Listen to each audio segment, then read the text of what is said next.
Mes frères et sœurs, c'est une très grande joie d'être rassemblés.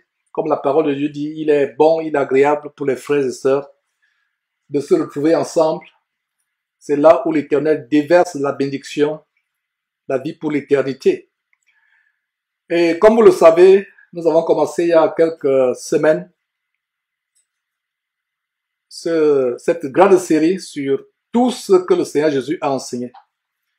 Tout ce que le Seigneur Jésus a enseigné.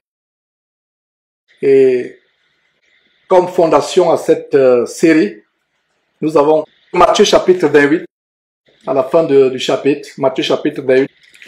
Nous avons ces versets qui sont la fondation de cette série, tout ce que le Seigneur Jésus a enseigné, juste à titre de rappel. Et le Seigneur donne les dernières paroles à ses disciples, à ses apôtres avant de s'élever au ciel. Et ces deux paroles, Matthieu chapitre 28, ou plutôt ces deux recommandations, verset 19, allez, faites de toutes les nations des disciples, les baptisant au nom du Père, du Fils et du Saint-Esprit. Verset 20, et enseignez-leur à observer tout ce que je vous ai prescrit, et voici, je suis avec vous tous les jours jusqu'à la fin du monde. Donc voilà ce que nous appelons généralement la grande commission du Seigneur Jésus-Christ. Allez, faites de toutes les nations mes disciples, les baptisant au nom du Père, du Fils et du Saint-Esprit. Je pense que voilà la première partie de la commission qui est suffisamment mise en application, suffisamment accomplie à travers le monde, avec les campagnes d'évangélisation, avec les prédications, les gens qui sont amenés à Christ Jésus, qui deviennent des disciples. Mais pourquoi le but de cette série, sur tout ce que Jésus-Christ a enseigné, c'est à cause du constat que la deuxième partie de la grande commission, c'est-à-dire le verset 20, n'est pas suffisamment mise en application. Enseigner tout ce que le Seigneur Jésus a enseigné. Verset 20 à nouveau. Enseignez-leur à observer tout ce que je vous ai prescrit. Et voici, je suis avec vous tous les jours jusqu'à la fin du monde. Une évangélisation qui se limite tout simplement à faire les disciples, sans leur enseigner tout ce que le Seigneur Jésus-Christ a prescrit, est une évangélisation partielle, très limitée, qui ne produit pas les fruits. Et en tant que véritables chrétiens, nous devons connaître tout ce que le Seigneur Jésus-Christ a enseigné. Ce serait même bien de mémoriser toutes les paroles qui sont sorties de la bouche de Jésus-Christ pendant qu'il était sur terre. Et pour ceux qui ont des Bibles où les paroles de Jésus-Christ sont en rouge, ce serait facile de les localiser, les paroles qui sont sorties de la bouche de Jésus-Christ. Alors, une des paroles, un des commandements que nous allons voir aujourd'hui, c'est sur la base de Matthieu chapitre 6, à partir du verset 25, où Jésus nous donne un commandement à savoir, ne vous inquiétez pas, ne vous inquiétez pas. Et avant d'aller à ce verset, j'aimerais vous montrer comment dans le chapitre 5, le chapitre précédent, au verset 19, quelle est la recommandation du Seigneur Jésus-Christ. Et cette recommandation du Seigneur Jésus-Christ donne aussi les conditions pour être grand dans le royaume de Dieu. Alors, le verset 19 dit ceci. Matthieu chapitre 5, verset 19. Celui donc qui supprimera l'un de ses plus petits commandements et qui enseignera aux hommes de faire de même sera appelé le plus petit dans le royaume des cieux. Mais celui qui les observera et qui enseignera à les observer, celui-là sera appelé grand dans le royaume des cieux. Voilà, exactement. Les dernières paroles du Seigneur Jésus-Christ sur terre. Enseignez-leur à observer ce que je vous ai prescrit. Ça, c'était les dernières paroles. Peu de temps avant que le Seigneur Jésus ne s'élève au ciel. Il donne les dernières recommandations. Et nous voyons comment, au début de son ministère, dans ce grand sermon qu'on appelle le sermon sur le mont des Oliviers, il a dit la même chose en disant, celui qui enseignera, celui qui les observera et qui enseignera à les observer, celui-là sera appelé grand dans le royaume des cieux. Qui ne veut pas être grand dans le royaume des cieux? Et vous vous rappelez du débat qu'il y a eu entre les disciples, les fils de Zébédée, Jacques et Jean. Ils voulaient que Jésus les fasse asseoir, Jacques d'un côté et Jean de l'autre. Jésus leur a dit, vous ne savez pas ce que vous demandez. Et voilà un critère pour être grand dans le royaume des cieux. Non seulement observer tout ce que Jésus a enseigné et enseigner aux autres à observer cela. Alors comment pouvez-vous observer ce que Jésus a enseigné si vous ne savez pas ce qu'il a enseigné? D'où le but de cette série, tout ce que Jésus a enseigné. S'il y a 3 chapitres que nous devons lire attentivement, qui résument les paroles de Jésus-Christ, c'est bel et bien Matthieu chapitre 5, Matthieu chapitre 6, Matthieu chapitre 7. Nous devons lire ces 3 chapitres, les examiner attentivement. Ces enseignements sont un ramassis des commandements fondamentaux, élémentaires même du Seigneur Jésus-Christ. Alors aujourd'hui, nous allons voir l'un des commandements du Seigneur Jésus-Christ, à savoir comment cesser d'être inquiet. Comment cesser d'être inquiété. Il y a ce verset qui est, je dirais, en quelque sorte la devise, non seulement de notre église ici, mais de Jésus-Christ TV, à savoir, vous connaîtrez la vérité et la vérité vous affranchira. Alors ce matin, il est question, mes frères et sœurs, d'être affranchis des inquiétudes. D'être affranchis des inquiétudes. L'affranchissement des inquiétudes, c'est quelque chose qui est tellement important. Beaucoup de chrétiens ne considèrent pas le fait d'être inquiet comme étant un péché. Mes frères et sœurs et chers amis dans le Seigneur, lisons attentivement nos Bibles. Si nous ne lisons pas attentivement nos Bibles, nous pourrions être séduits par l'ennemi, le diable. Nous pourrons être trompés par les faux pasteurs. Rendons-nous un service en lisant attentivement nos Bibles. L'inquiétude est un grand péché. L'inquiétude n'est pas quelque chose d'accessoire dans notre marche chrétienne. Et vous allez voir comment le Seigneur Jésus-Christ, dans un tout petit passage, petit par la longueur, Matthieu chapitre 6 du verset 25 au verset 31, le mot inquiétude, la dérivée d'inquiétude ou d'inquiéter, vient 5 fois. Le contraire d'inquiétude, c'est la confiance, c'est l'assurance, c'est la foi. Si on s'inquiète et nous laissons l'inquiétude être couvée dans nos intelligences, s'asseoir dans nos intelligences, ça devient un péché. Rappelez-vous cette écriture en Hébreux chapitre 11, verset 6 qui dit « Sans la foi, il est impossible de lui être agréable. » Vous ne pouvez pas être agréable à Dieu si vous n'avez pas la foi. Et le poison qui tue la foi du chrétien, c'est l'inquiétude. Donc il est question d'expérimenter à partir d'aujourd'hui la délivrance de l'inquiétude. Il y a ce grand séminaire, comme Fallon nous le rappelait, ce séminaire que nous avons sur comment vaincre le péché. Beaucoup de chrétiens sont loin de s'imaginer que l'inquiétude c'est un péché. Quand on parle de péché, la délivrance du péché, on pense à la masturbation, l'adultère, la convoitise sexuelle, l'ivrognerie et les choses similaires. Mais combien parmi nous peuvent imaginer que la seule inquiétude qu'on maintient dans notre vie, dans notre cœur, face à une situation que tu traverses, que ce soit dans ton boulot, que ce soit à l'école, au travail, dans ta famille, dans ta vie affective, la plus petite inquiétude qu'on maintient dans notre cœur, peut être un grand péché devant Dieu.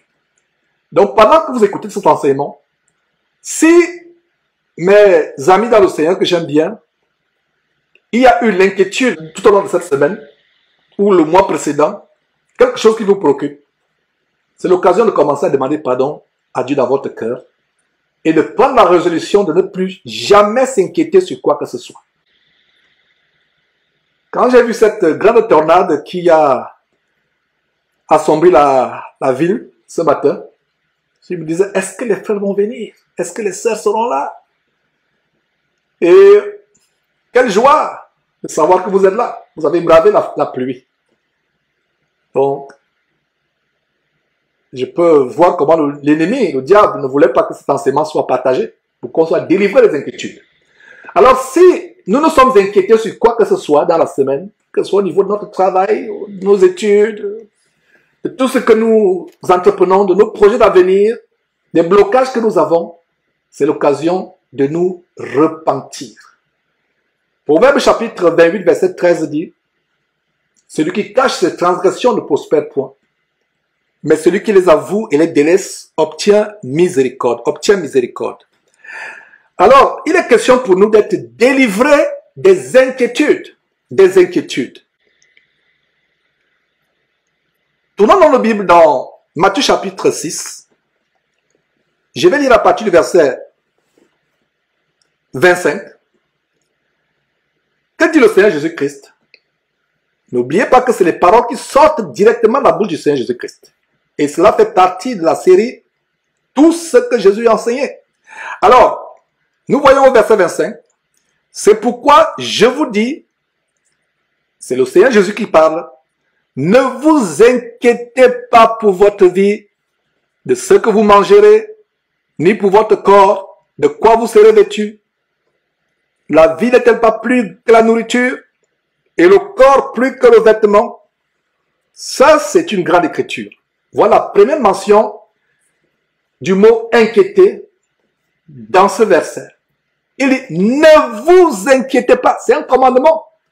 Encore mes frères, à partir d'aujourd'hui, comprenez que l'inquiétude, une vie chrétienne marquée par les inquiétudes, est une vie de péché.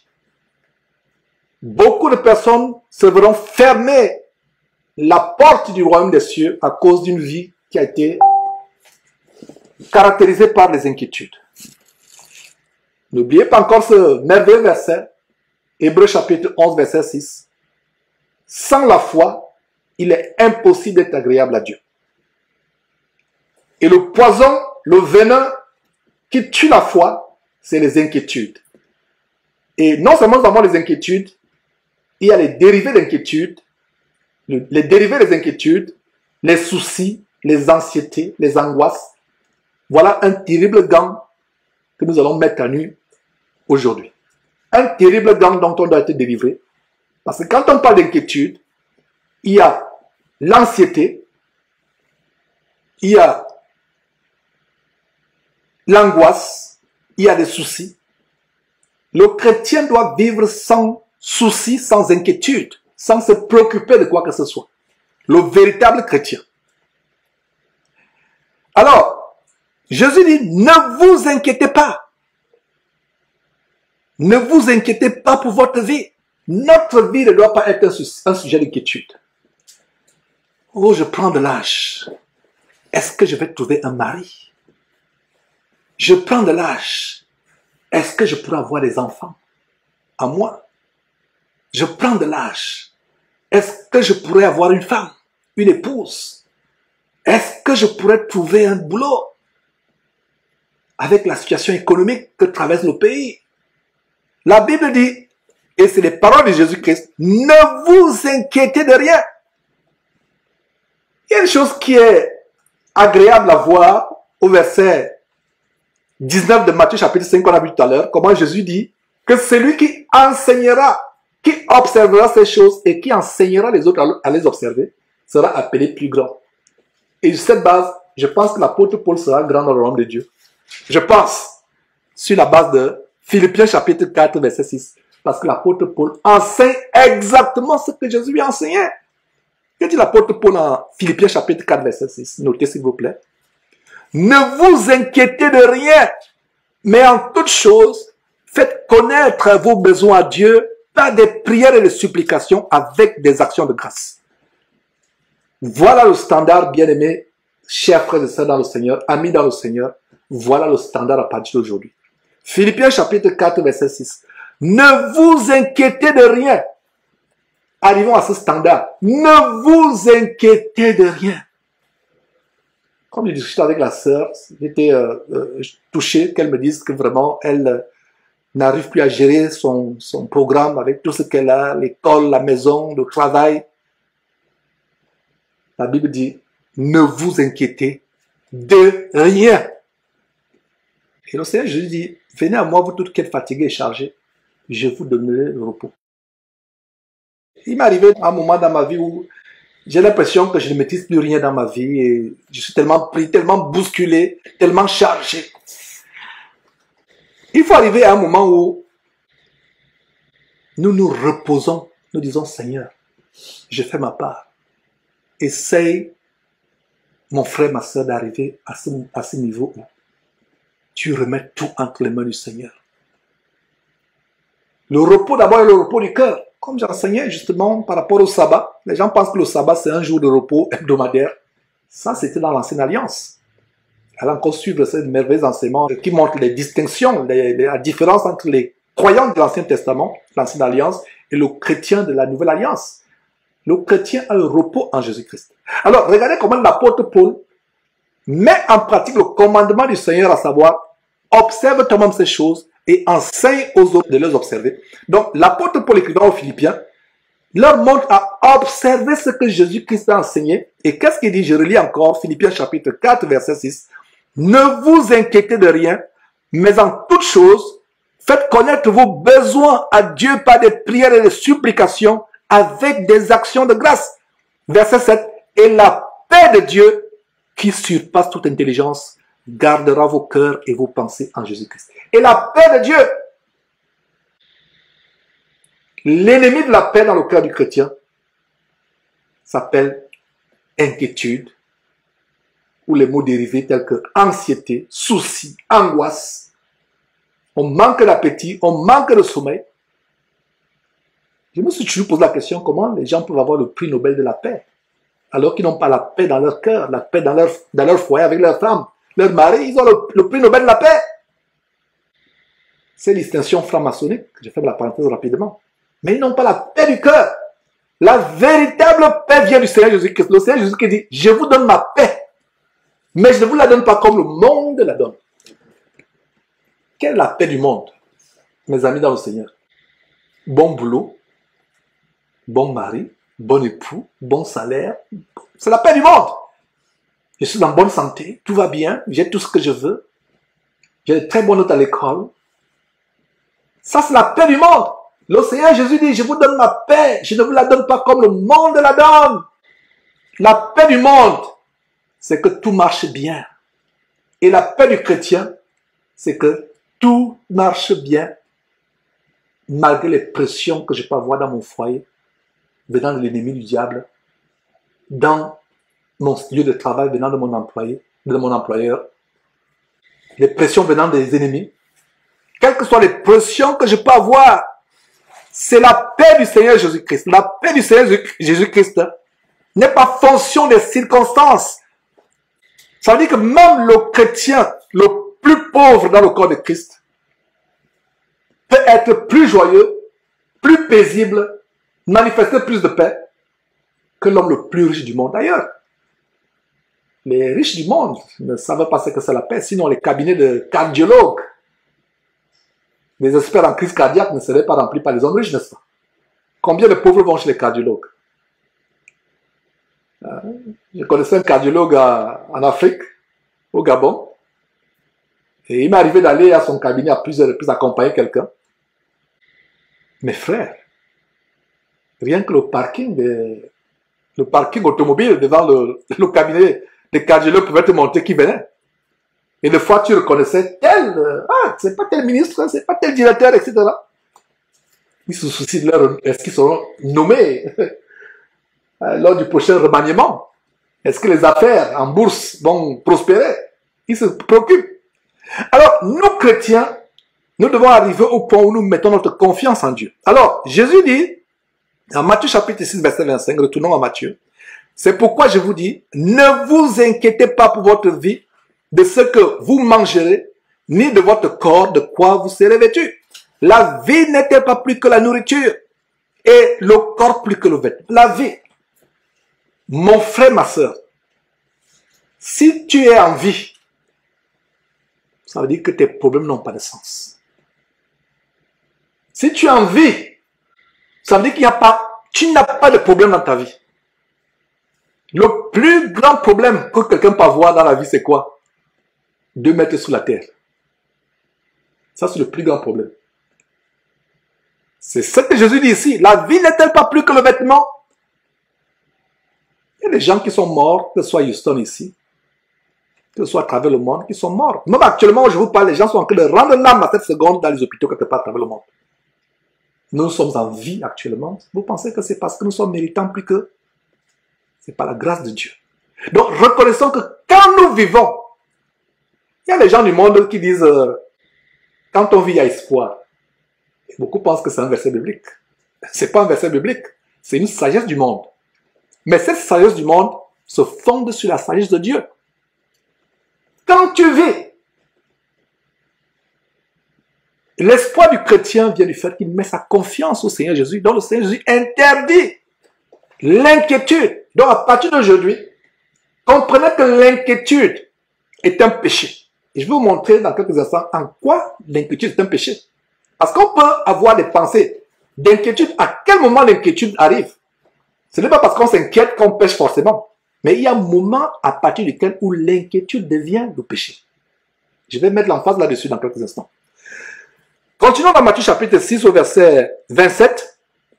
Lisons même le verset 26 d'abord. Regardez les oiseaux du ciel.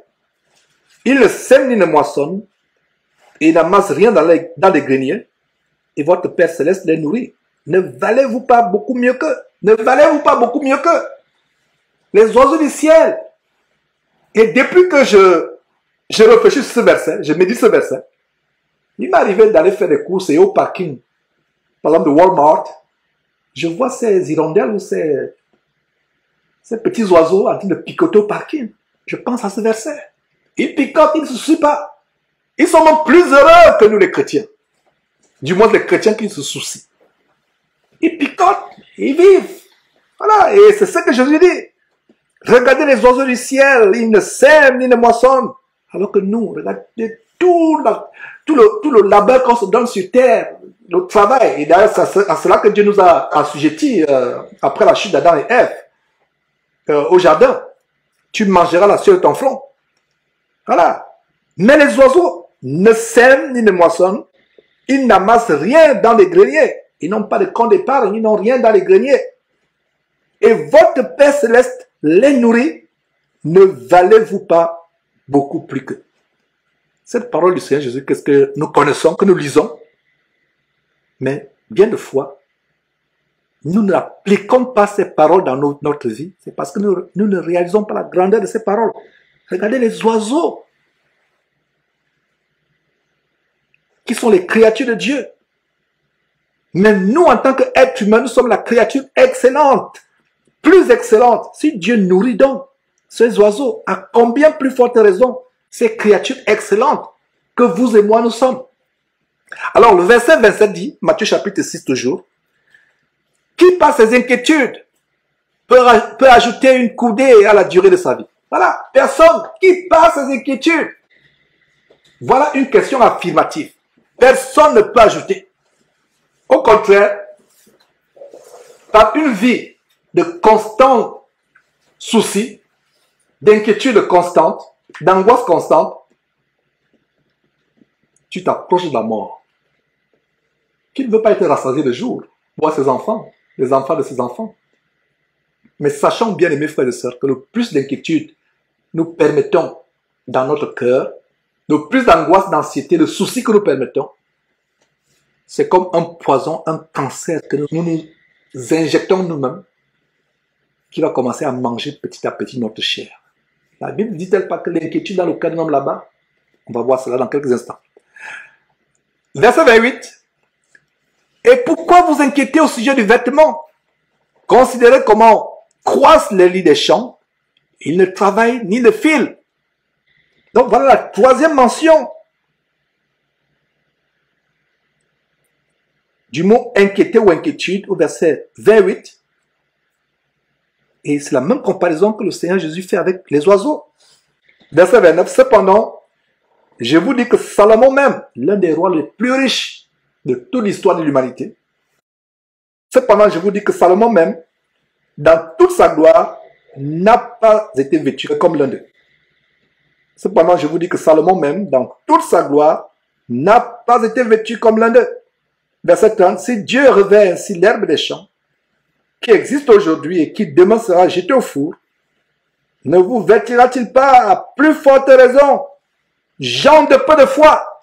Voilà, le Seigneur Jésus-Christ montre comment la foi est opposée aux inquiétudes.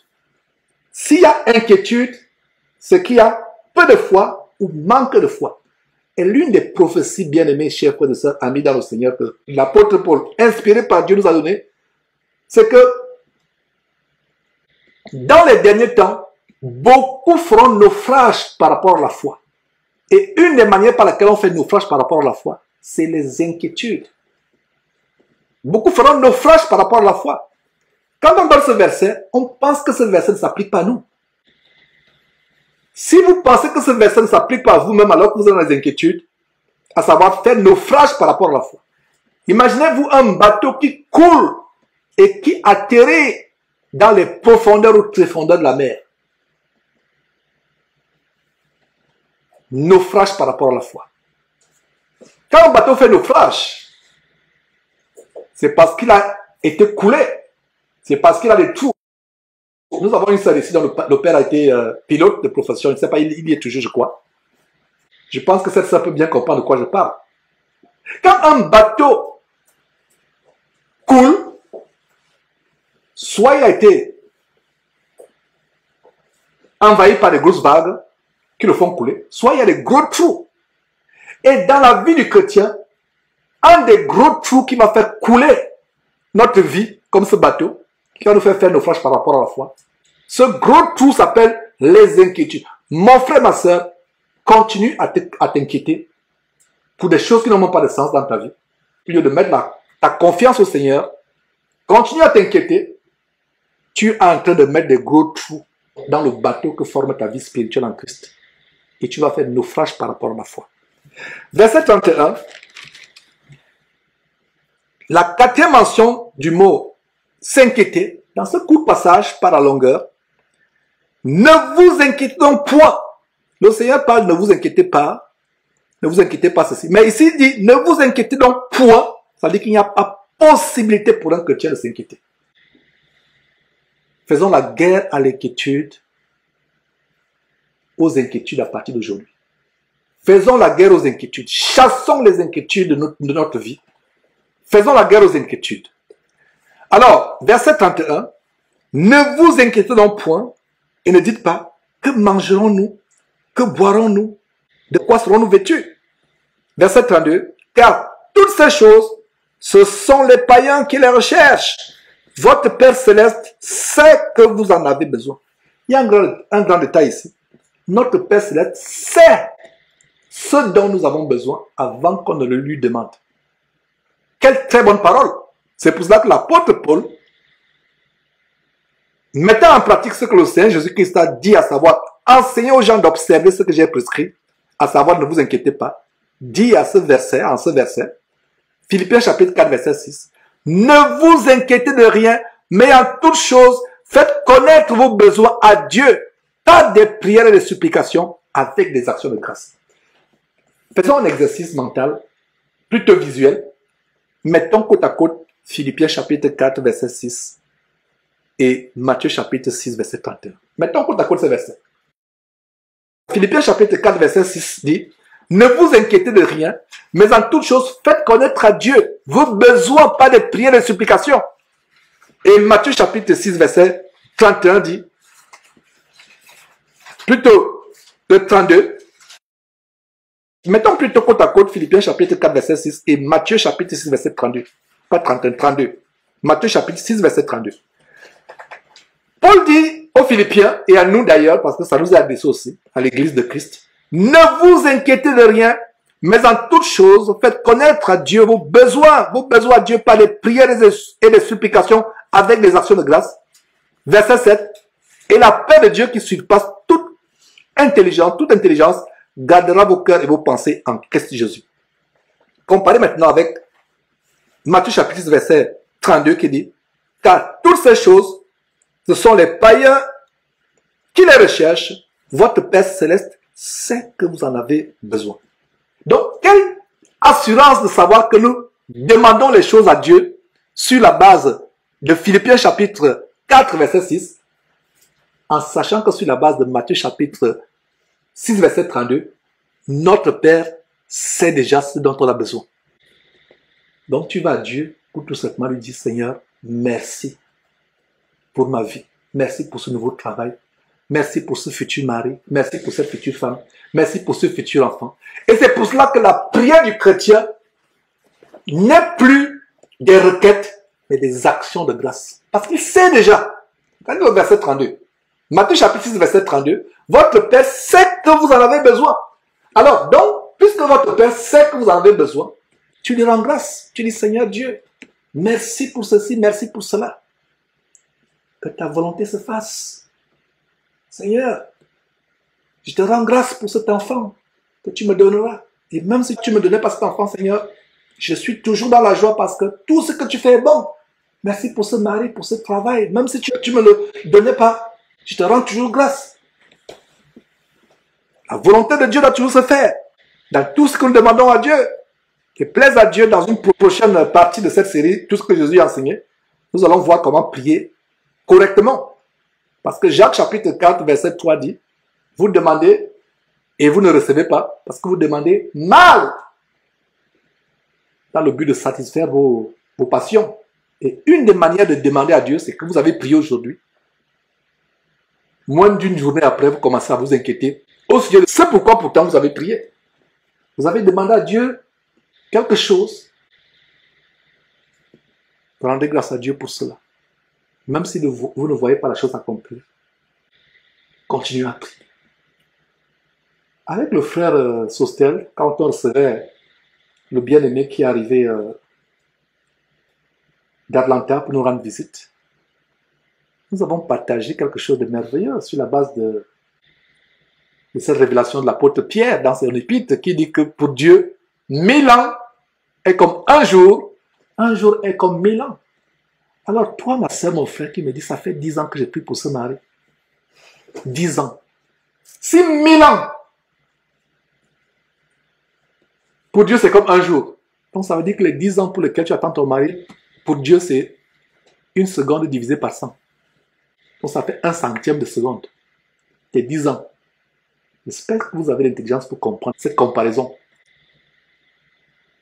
Et c'est la vérité que 1000 ans, c'est comme un jour devant Dieu. Pourquoi?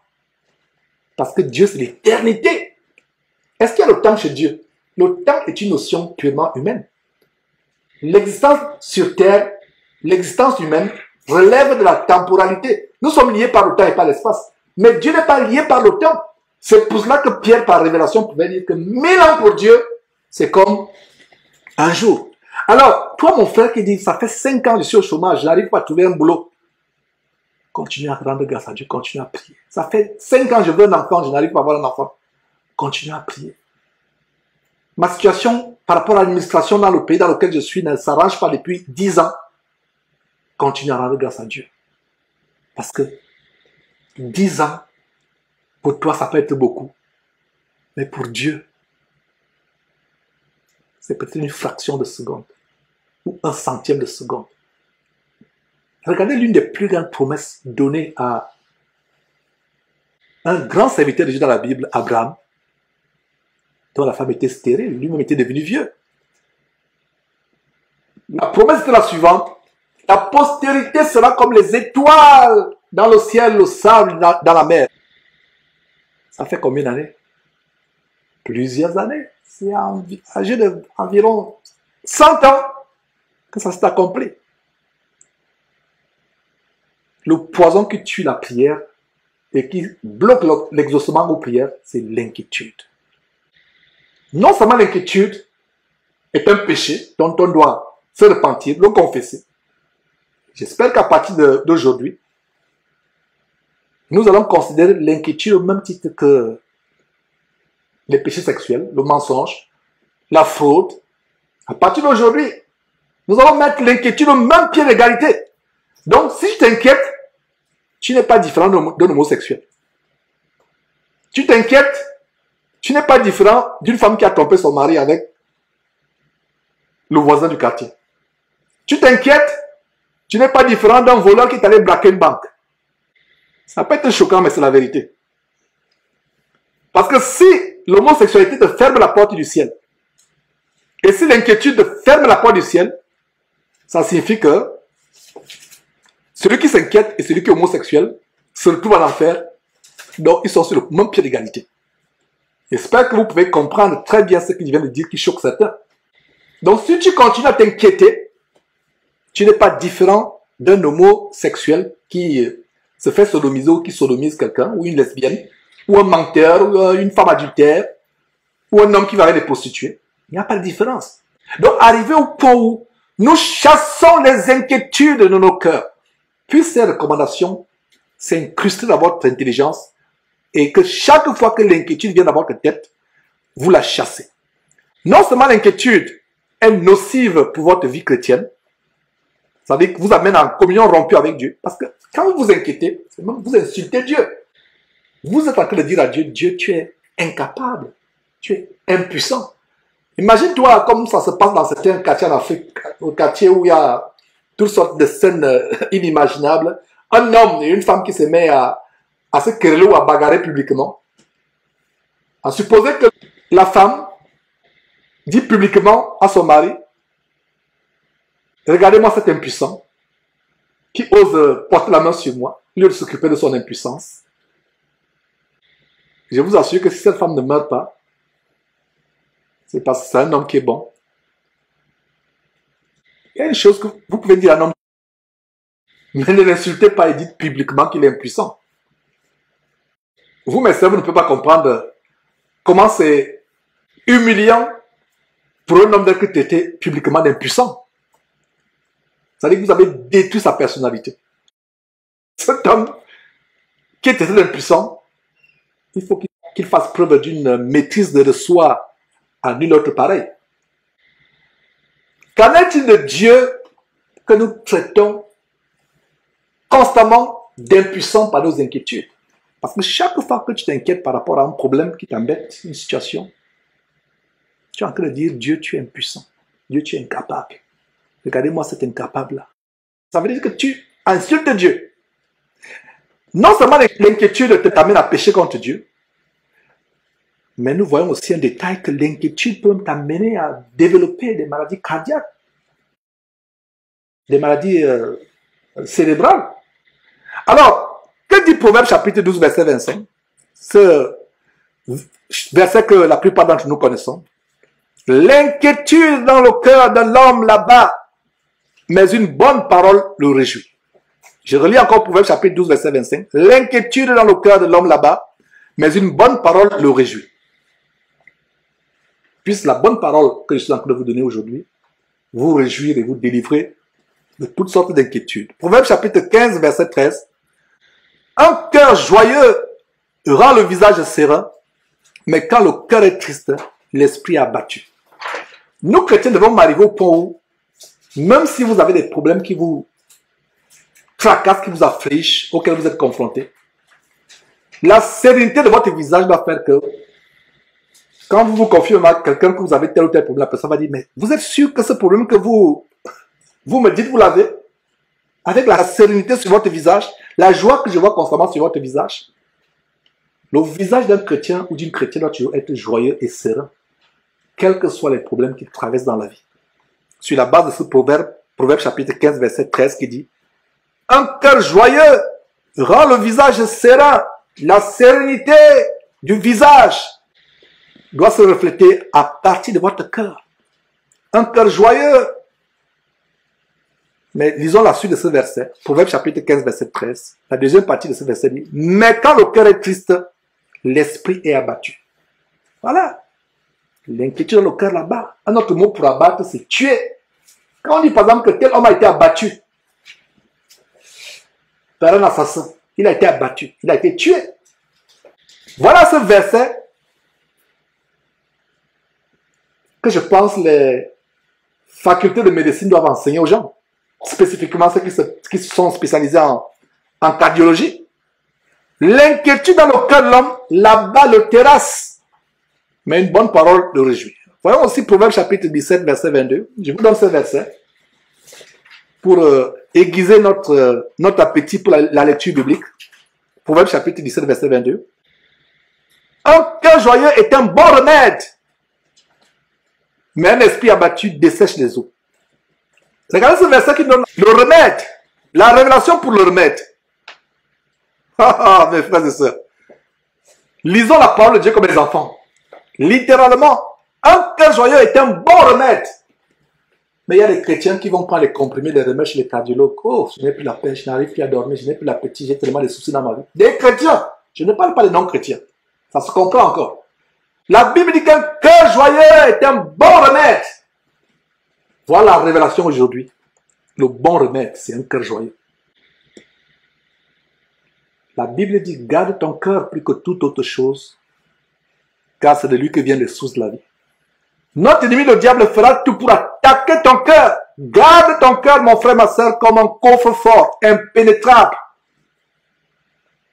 Pour ceux qui ont regardé les émissions telles que les documentaires sur la réserve fédérale américaine, la plus grande banque étatique du monde, il y a les portes qui ont des épaisseurs peut-être de 2 mètres en acier, qui ont été fondues. Gardons notre cœur plus que les coffres-forts souterrains de la réserve fédérale américaine, la plus grande banque du monde. Gardons notre cœur, ayons les portes, les coffres-forts blindés, solides, où l'inquiétude, l'anxiété n'a pas de place. Quand l'inquiétude vient, chasse-là commence à chanter un cantique approprié. Pas ces cantiques qui font tournoyer le derrière, où les gens font des choses bizarres. On en parlait tout à l'heure avant de commencer cette réunion. Par rapport à cette vidéo qu'on a postée où on montre des cantiques tellement abominables. Mais quand l'inquiétude vient, ouvre ta bouche, chante un cantique qui chasse cette inquiétude, qui te met la joie. Confesse même la joie, dit, toi inquiétude, tu n'as pas de place dans mon cœur. Donc, il y a 2 médicaments, 2 bons comprimés spirituels que je vais vous donner dans cet enseignement. Le premier comprimé, c'est Proverbe chapitre 17, verset 22. Un cœur joyeux est un bon remède, mais un esprit abattu dessèche les eaux. Un esprit, est-ce que vous avez vu quelqu'un qui est soucieux, anxieux? La personne perd même le poids. Qu'est-ce qui se passe? Tu as beau manger, mais tu ne prends pas du poids. C'est vrai que dans notre génération, ça arrangerait plusieurs personnes. Puisque le modèle de beauté aujourd'hui, c'est Brigitte Macron. Mais bibliquement parlant, mes frères et sœurs, la Bible dit qu'un cœur abattu dessèche les eaux. L'anorexie, tu n'arrives plus à manger. Tu n'as même pas l'appétit. Un cœur abattu. Veillons à ce que rien ne puisse abattre notre cœur. Rien, absolument rien. Un cœur joyeux est un bon remède. Un cœur joyeux est un bon remède. Proverbe chapitre 17, verset 22. J'espère que vous allez mémoriser les versets qui sont donnés dans cet enseignement aujourd'hui. Et particulièrement Proverbe chapitre 17, verset 22. Un cœur joyeux est un bon remède, mais un esprit abattu dessèche les eaux. Regardez comment les chrétiens dépensent l'argent dans les pharmacies pour pouvoir avoir le sommeil. Somnifères, les pilules pour apaiser. Voilà comment l'ennemi vole votre argent et le donne au cardiologue, au psychologue pour que vous ayez la paix. Voilà un comprimé que vous n'achèterez pas dans une pharmacie puisqu'il n'est pas vendu, il est gratuit. Gratuit. Développer un cœur joyeux à partir d'aujourd'hui. La joie, malgré les problèmes qu'on traverse. J'avais fait un enseignement sur comment offrir à Dieu un sacrifice de louange. Un sacrifice de louange, c'est les louanges que tu offres à Dieu, même au milieu des larmes que te suscitent les problèmes que tu traverses dans la vie. Malgré ces problèmes, les mauvaises nouvelles qui viennent, tu es joyeux. Voilà mon remède. Proverbe chapitre 18, verset 14. L'esprit de l'homme le soutient dans la maladie, mais l'esprit abattu, qui le relèvera? Voilà le secret de la longue vie, la longévité. Il y a des gens qui font tout, qui font des recherches, qui parcourent le monde pour avoir la cure de jouvence, le secret pour être jeune éternellement, comme si on peut être jeune éternellement. D'autres font les chirurgies plastiques pour paraître jeune. Mais voilà un bon verset, Proverbe chapitre 18, verset 14. Que le livre de Proverbe est plein de sagesse. Lisez abondamment ce livre de Proverbe. Donc l'esprit de l'homme le soutient dans la maladie, mais l'esprit abattu, qui le relèvera? Même dans la maladie, ton esprit qui est rempli de joie et d'assurance, Dieu va te relever. Voilà le secret des personnes qui ont été délivrées, même s'ils étaient près de la mort. Alors le verset, lisez bien ce verset littéralement. L'esprit de l'homme, ça dit que le cœur de l'homme, l'esprit de l'homme, qui est rempli de joie, d'assurance, va même le soutenir dans la maladie. Il y a des gens qui ont été malades. Un petit palu, une petite grippe le tue. Ou la tue, homme ou femme. Ce n'est pas que c'est la grippe qui l'a tué. Comprenez très bien ce que je suis en train de dire. C'est une révélation grande à ce verset. Vous avez une maladie, une petite grippe qui vous attaque, un petit rhume qui vous attaque, mais on vous dit que la personne ne s'est pas relevée, elle est morte dans le sommeil. Voilà la révélation ici, Proverbe chapitre 18, verset 14.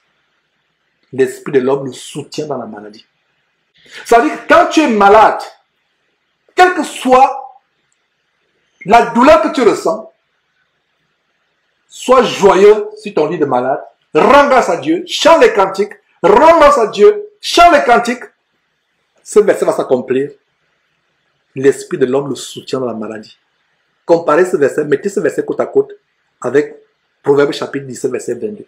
Donc, mettez côte à côte Proverbe chapitre 17, verset 22 qui dit un cœur joyeux est un bon remède, mais un esprit abattu déchaîne les eaux. Mettez-le côte à côte avec Proverbe chapitre 18, verset 14 qui dit l'esprit de l'homme le soutient dans la maladie. Un esprit qui n'est pas abattu te soutient dans la maladie. Et un esprit qui n'est pas abattu, c'est un esprit qui est rempli de joie, d'assurance, de confiance. Ça va te soutenir dans ta maladie. Ta maladie ne t'entraînera pas dans la mort. Voilà comment certains frères et sœurs ont pu se relever d'une terrible maladie. Parce que même sur leur lit où ils sont alités, ils sont hospitalisés. Leur cœur continue à rendre gloire à Dieu, à glorifier Dieu. Ce n'est pas que, ah Seigneur, est-ce que je vais mourir? Est-ce que je vais faire ceci? Est-ce que je vais faire ceci? J'ai pris ce qu'elle a en enfer. Voilà, tu vas pas mourir et tu vas te retrouver en enfer. Parce que tu vas mourir étant dans les inquiétudes. Même dans la maladie, le cœur doit être rempli de joie. C'est pas par hasard, mes frères et sœurs, que 1 Thessaloniciens chapitre 5, verset 17, que nous devons mémoriser, qui a 3 mots, l'un des plus courts versets de la Bible. Soyez toujours joyeux. 3 mots. Soyez toujours. Voilà le bon remède. Est-ce que vous voyez comment tous ces versets que nous lisons s'accordent comme les maillons d'une chaîne? Ça s'ajuste, vous voyez, c'est ça la beauté de la parole de Dieu. C'est ça la bonté. Je ne sais pas si ces versets produisent la joie dans votre cœur au moment où vous êtes en train de les recevoir. Ça s'ajuste comme les maillons d'une chaîne. Ça s'incruste. C'est comme le puzzle. Quand j'étais enfant, je vois même nos enfants, quand ils jouent au puzzle, j'en fais les morceaux de carton pour faire une image. C'est ça, ça s'agence. Un tel joyeux est un bon remède. Proverbe. Le roi Salomon disait, il y a plusieurs siècles avant, Paul, quand tel joyeux est un bon remède, c'est pour cela que l'apôtre Paul dit, soyez toujours joyeux. Vous n'irez plus en pharmacie. Voilà le médicament. Le médicament,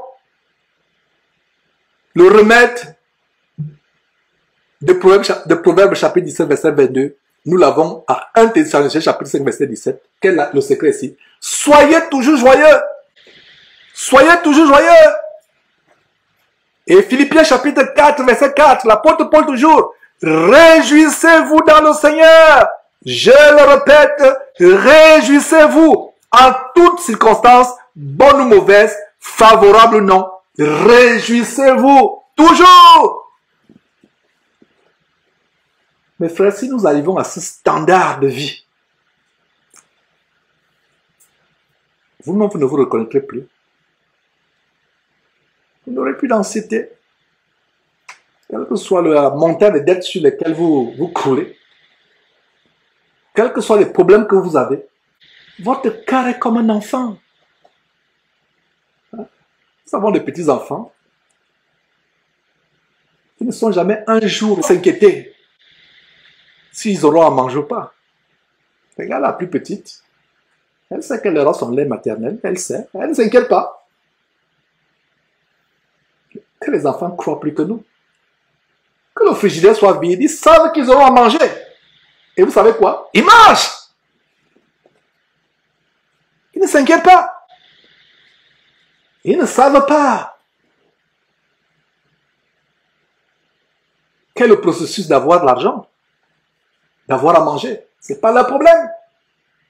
C'est pour ça que le Seigneur Jésus disait, si quelqu'un devient comme un petit enfant, il ne verra le royaume de Dieu. Ou n'entrera pas dans le royaume de Dieu.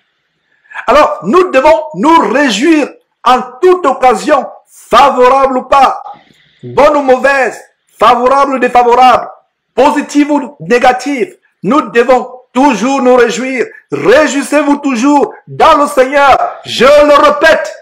Réjouissez-vous. Il le répète 2 fois. Quand vous voyez quelque chose qui est 2 fois mentionné de suite, c'est que vraiment c'est établi et arrêté de la part de Dieu. Et c'est tellement important. C'est pour ça que vous voyez Jésus disait, en vérité, je te le dis. L'apôtre Paul dit ici, réjouissez-vous toujours dans le Seigneur. Je le répète, réjouissez-vous. Pourquoi? Parce que c'est un bon remède sur la base de Proverbes chapitre 17, verset 22. Le cœur joyeux est un bon remède. Et ce cœur joyeux te soutient même dans la maladie. Donc, c'est pour cela qu'il faut toujours se réjouir. Qu'il n'y ait plus de visages abattus quand nous nous réunissons. Nous sommes joyeux quand nous nous réunissons. Développons cette attitude dans nos relations avec nos époux, nos épouses, selon que nous sommes hommes ou femmes. Même dans nos lieux de travail. Tu as un patron qui veut vraiment t'affliger, qui prend un malin plaisir à te presser comme un citron, comme une sœur me disait il y a quelques jours. Rends grâce à Dieu. Il y a des gens qui ont le malin plaisir à te presser. Rends grâce à Dieu. Et après même, il te dit, tu veux rentrer à 18 h. Tu es là depuis 6 h du matin, tu veux rentrer à 18 h, il dit, j'ai encore des choses. Il dit, tu ne peux pas rentrer. Il y a un rapport qu'on doit remettre là. Est-ce que tu peux rester jusqu'à 23 h? Tu commences à chauffer les cantines, tu dis, merci Seigneur, je reste jusqu'à 23 h. 23 h arrive, il dit, non, écoute, c'est pas trop tôt, reste encore jusqu'à 1 h du matin. Je peux rester jusqu'à 6 h du matin. 6 h du matin arrive, tu dis, est-ce qu'il y a autre chose, patron? C'est un niveau élevé, mes frères et sœurs, de la réception que vous avez de cet enseignement. Ça nous produit la joie et ça montre vraiment que c'est un engagement que nous allons prendre. Et ne faisons pas comme les gens qui font les vœux de Nouvel An. Vous savez ce que j'entends par vœux de Nouvel An? Non, cette année-là, je vais arrêter la cigarette. Je ne fume plus.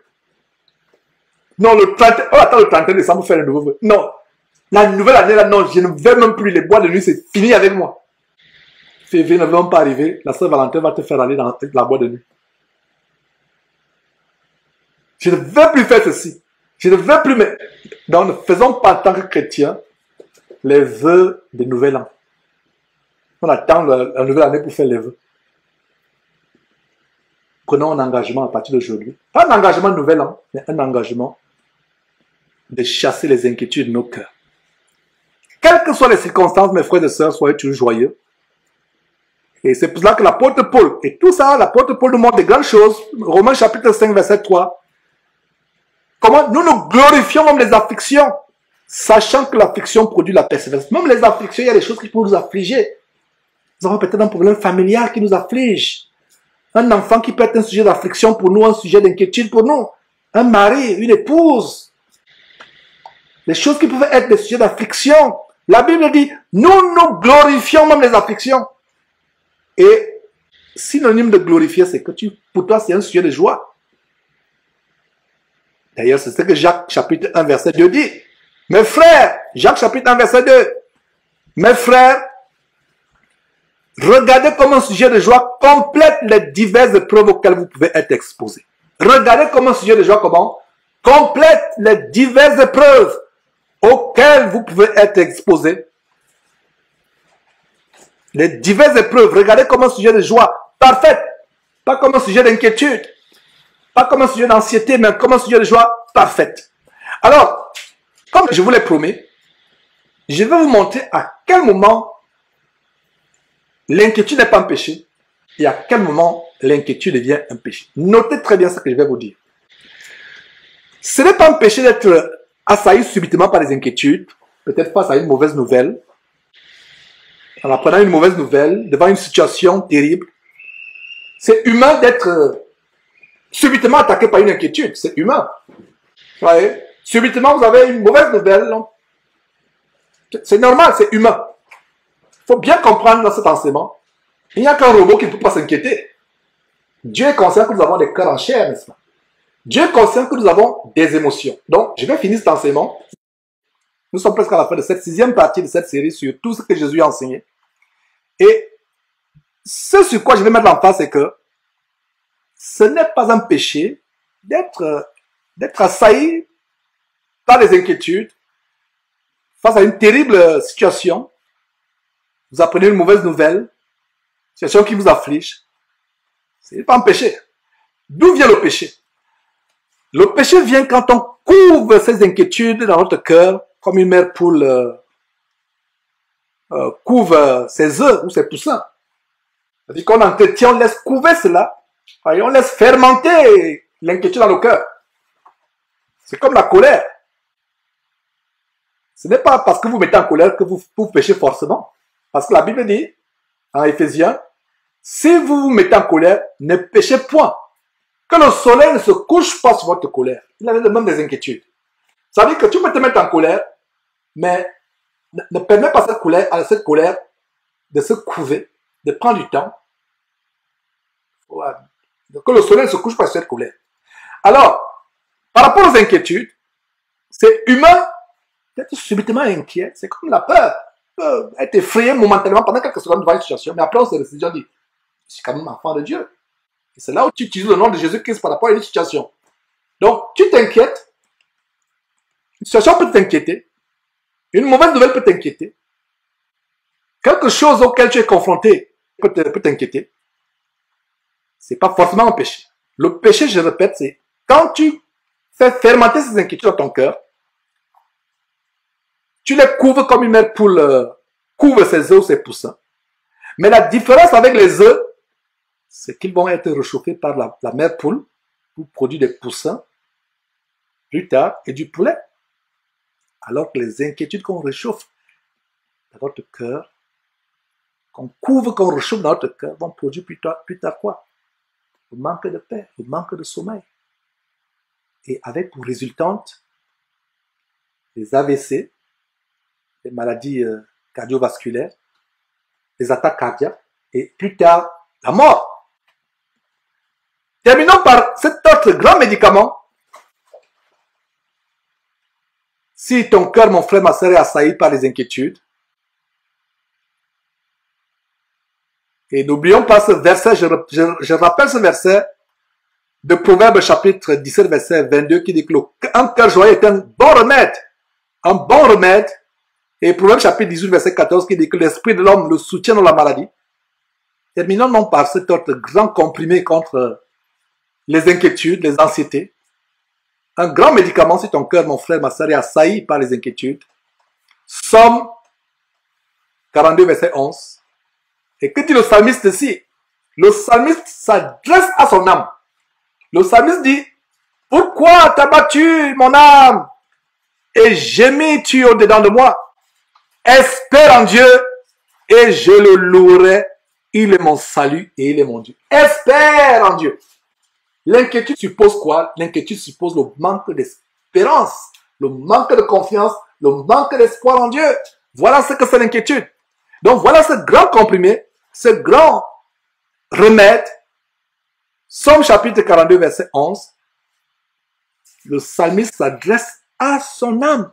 À son âme. Il dit à son âme, pourquoi t'as battu mon âme? Donc à partir d'aujourd'hui, si nous sommes inquiets ou anxieux ou en colère ou tristes, parlons à notre âme. Pourquoi mon âme à moi, Georges? Pourquoi t'as battu? Pourquoi es-tu inquiet? Cesse d'être inquiet. Ne t'inquiète plus. Somme chapitre 42, verset 11. Ne t'inquiète plus, mon âme. Sois dans la joie. Réjouis-toi. Chante les cantiques. Dieu est merveilleux. Il va te délivrer. Voilà une très grande délivrance. Ça, c'est un très bon exemple que nous devons prendre. Voilà comment David était arrivé à ce niveau. C'est pour ça que la Bible dit que David, c'était un homme selon le cœur de Dieu. Voilà comment David chassait les inquiétudes de son cœur. Voilà un bon verset. C'est pratique, ce n'est pas théorique, c'est la pratique. Il parle à son âme. Combien de fois David a été confronté, il a échappé à la mort, poursuivi inlassablement par Saül. Allez lire Somme chapitre 18, vous allez comprendre de quoi je parle. Les liens de la mort l'avaient environné. Les torrents de la destruction l'avaient épouvanté. C'est pour ça que je vous ai dit, ce n'est pas un péché d'être épouvanté, d'être dans la frayeur, d'être dans les inquiétudes. Ce n'est pas un péché. C'est un péché quand vous permettez à ces choses de couver et de fermenter dans votre cœur. De fermenter dans votre cœur. Regardez, ce grand Somme chapitre 18, Somme chapitre 18, verset 4, le roi David dit ceci. Je m'écris, loué soit l'Éternel, et je suis délivré de mes ennemis. Il n'est pas arrivé même que les ennemis t'assaillent, que ce soit les attaques nocturnes, les mauvais esprits, les démons qui viennent t'assaillir. Ton cœur peut être subitement rempli de peur, subitement rempli d'inquiétude. Mais à un moment, tu dis, non, mon cœur, ne t'inquiète pas. Les anges de Dieu campent autour de toi. Ne t'inquiète pas, mon âme. N'aie pas peur. Somme 18, verset 4. Je m'écris, loué soit l'Éternel, et je suis délivré de mes ennemis. Mais avant cela, voyez ce qui se passe au verset 5. Les liens de la mort m'avaient environné. Voilà pourquoi David s'écrit, loué soit l'Éternel, et je suis délivré de mes ennemis. Mais avant, qu'est-ce qui s'est passé? Les liens de la mort m'avaient environné, et les torrents de la destruction m'avaient épouvanté. Verset 6, les liens du sépulcre m'avaient entouré, les liens de la mort m'avaient surpris. Voilà les sujets d'inquiétude, n'est-ce pas? Humainement, voilà les sujets d'inquiétude. Mais qu'est-ce qui se passe au verset 7? Dans ma détresse, je me suis mis à pleurer. C'est ça? Si vous lisez cela, peut-être vous avez une des deux Bibles homosexuelles. Lady Diana et Queen James. Dans ma détresse, je me suis mis à me lamenter. C'est ça? Dans ma détresse, je me suis mis à crier. C'est ça? Non. Dans ma détresse, j'ai invoqué l'Éternel. J'ai crié à mon Dieu de son palais. Il a entendu ma voix et mon cri est parvenu devant lui à ses oreilles. Et si vous lisez la suite, vous voyez comment David, qui pourtant avait été assailli de peur, d'inquiétude, de frayeur, loue Dieu. Donc voilà, mes frères et sœurs, ce grand verset par lequel nous terminons. Une fois encore, Somme chapitre 42, verset 11.